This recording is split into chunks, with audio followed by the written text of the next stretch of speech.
This is the View from Israel. I'm Barry Shaw, and we're talking about Israel at war. Today, I'm going to appeal to a lot of you who have followed me, and I'm getting good responses from people. But we need you to become more proactive. By that, I mean, it's very happy to see many of you putting emojis and the Israeli flag on your Facebook page and things like that. But if you just have an emoji or an Israeli flag and you haven't done anything or posted anything, sent out any information, sent it off to your Facebook friends or Twitter friends or whatever, I'm likely to delete you because I'm already at the limits of what I get on places like Facebook. And I have to instead replace you with people who are proactive. So I want to give you some ideas of how you can be proactive. I mentioned yesterday in my yesterday's video, for instance, how the media, as I predicted, was turning against Israel. It would be good if you would complain or protest to your media, or even do something more positive, like, for instance, contact your TV channel medias that do international news and ask them, in fact, demand them to get their correspondent in Gaza, instead of just reporting lies about Israel bombing a Gazan hospital, resulting in 800 dead, when actually it was the other Palestinian terror groups that did it, trying to charge Israel. So what I'm going to ask you to do is two certain specific things. Contact your news media with two requests or demands that if they have a correspondent in Gaza, please send them to the Shifa Hospital in Gaza City, in which in the basement sits the high command of Hamas terrorist organization, sheltered away down below. Go in there with your TV cameras and interview them. That is a war crime. And while you're meeting with them, get your media to demand for the Hamas people to take you to interview the hostages that are being held by them. I would stake a bet right now that none of your media have had the temerity even to ask to meet and interview the live terrorists, if there are any still alive, sadly. Those are two practical things you can do if you really want to fight and stand with Israel. And part of the problem we have is we're hearing the voices all over the place on your campuses, on your streets, like I said yesterday. But also there was the intrusion into the Congress. I thought that was a criminal offense that put people in prison for solitary confinement. But they were a group of people, and sad to say, Jews, who were there supporting Hamas by calling for a ceasefire. These people were silent for the week in which they were slaughtering Jews, and yet here they are, these ginos, which are Jews in name only, being there defending or protecting Hamas from the wrath of Israel. It reminds me of the last Hamas terror attack against Israel, in which we had to go into Gaza.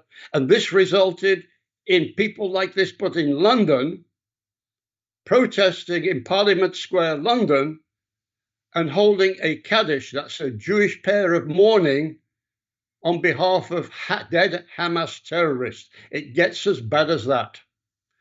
So this is the time, as I said, I'm pleading with you, I'm asking with you to get into the action, post the material. You can go to web pages like myself, to Honest Reporting, to Stand With Israel, anybody, and post the material we're putting out, both of the facts, the information, the newsreel, and send it out to as many people as you can to be on our side.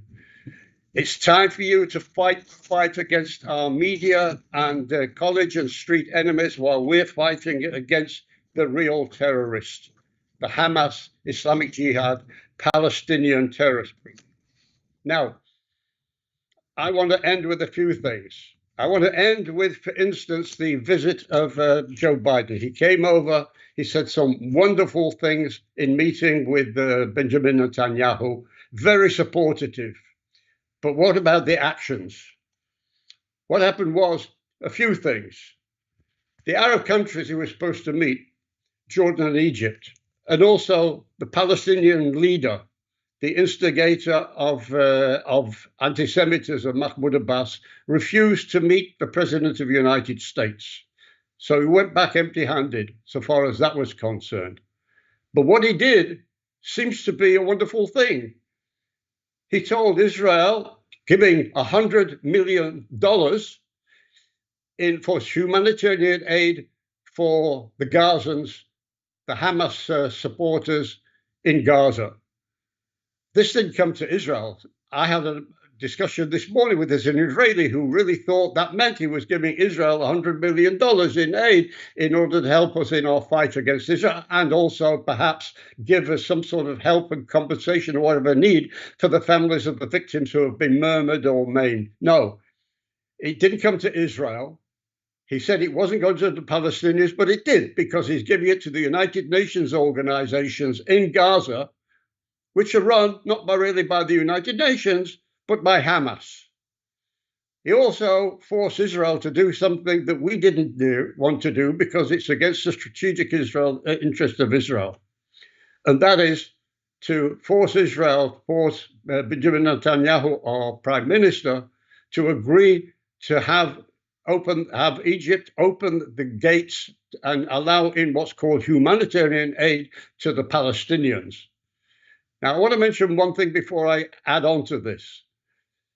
None of the Arab countries, not Jordan, not Egypt, not any of the Arab countries, agreed or wanted to receive any of the Palestinians who were trying to flee Gaza. None of them. This is how much they love and support, even on a temporary basis. All of them refused.